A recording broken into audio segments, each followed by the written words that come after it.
I, George Herbert Walker Bush, do solemnly swear.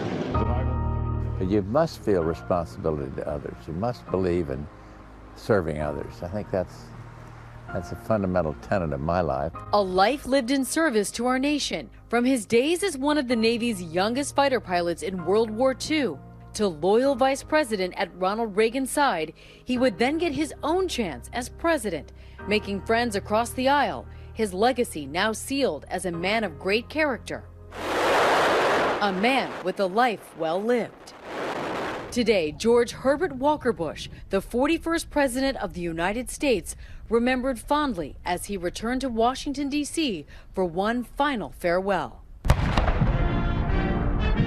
Cannons fired off a 21-gun salute as Hail to the Chief played, where eldest son, former President George W. Bush, stood at solemn attention with his hand on his heart, wife and First Lady Laura Bush by his side. The president's casket was placed on the Lincoln catafalque in the rotunda, where it will lie in state for public viewing until his funeral Wednesday. President Trump and First Lady Melania Trump stopping by this evening to pay their respects.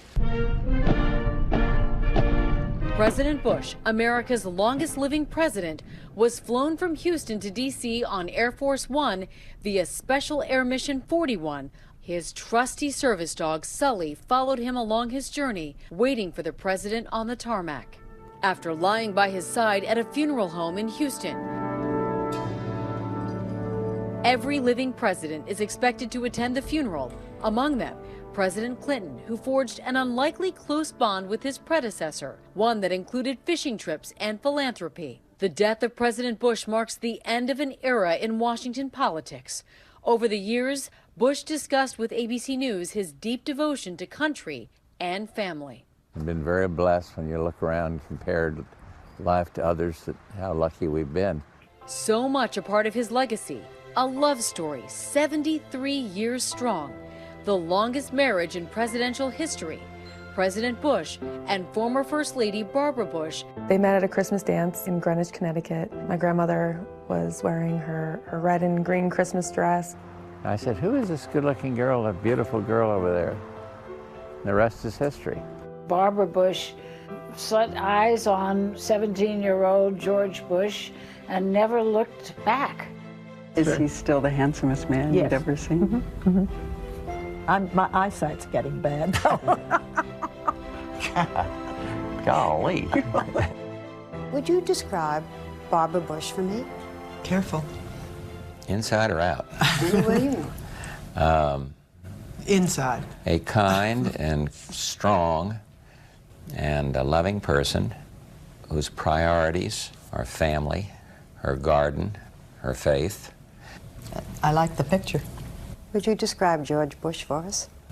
Well, I'd like to say ditto. Very funny, George is. Very warm, very wise, very caring. I would put faith as a very important part of George's life, and family, and friends. And he's good. My grandfather was with my grandmother while she was sick during her last days. And then on the day that she passed away, he was there all day, holding her hand.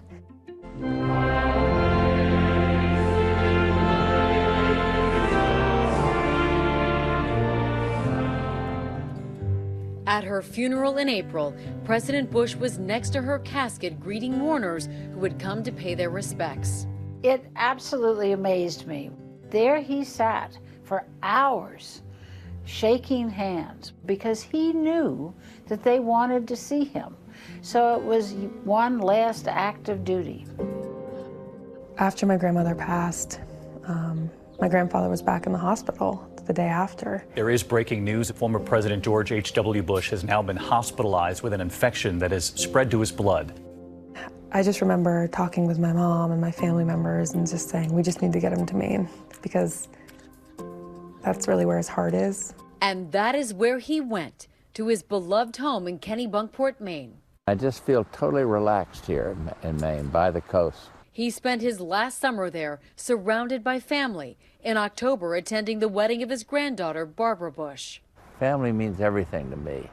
With 5 surviving children, 17 grandchildren, 8 great-grandchildren, Bush was a true family man to his last breath. His final words, "I love you too," spoken to his son George W. Bush on the telephone before he passed away quietly at home in Houston. He will be laid to rest at his presidential library in College Station, Texas, next to his wife and daughter Robin. I do think that you go to heaven, there is a heaven, and I don't fear it, though. When I was a little guy, I'd fear I'd worried about it, be scared. Not anymore.